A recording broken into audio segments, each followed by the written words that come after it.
दरम्यान तिकडे अजित पवार महायुतीत आले नसते तर शिवसेनेच्या 90 ते 100 जागा निवडून आल्या असत्या असं वक्तव्य शिंदे गटाचे नेते गुलाबराव पाटील यांनी केलेलं आहे। अजित पवार महायुतीत आल्यामुळे आम्ही केवळ 85 जागांवर लढलो असंही ते म्हणाले। दरम्यान अजित पवार गटाचे नेते अमोल मिटकरींनी गुलाबराव पाटलांना जोरदार प्रत्युत्तर दिलं आहे।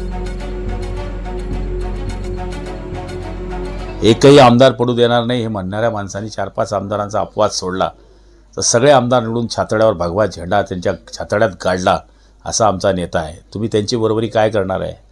2.5 वर्षात या माणसांनी जनतेमध्ये जे नावलौकिक केलं ते तुम्ही 2.5 वर्षात करू शकले नाही, ते आमच्या शिंदे साहेबांनी केलं। आम्ही फक्त 81 जागा 85 जागा लढलो।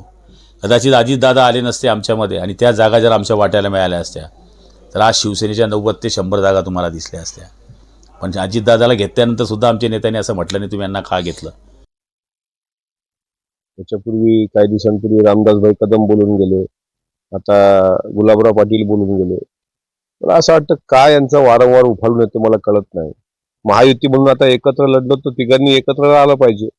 शेवटी अजितदादांनी घेतलेली मेहनत आणि तिन्ही पक्षांनी, शिंदे साहेबांची मेहनत आम्ही नाकारत नाही, देवेंद्रजींची मेहनत नाकारत नाही, आणि तिघांनी मिळून महायुतीची इतक्या मोठ्या पद्धतीने चांगली सत्ता आणल्यानंतर अशा प्रकारचं वक्तव्य करून मला असं वाटतं महायुतीमध्ये जाणीवपूर्वक रामदासभाई असतील, गुलाबराव असतील, हे अजितदादाला टार्गेट करून वितुष्ट निर्माण करण्याचा प्रयत्न करतात।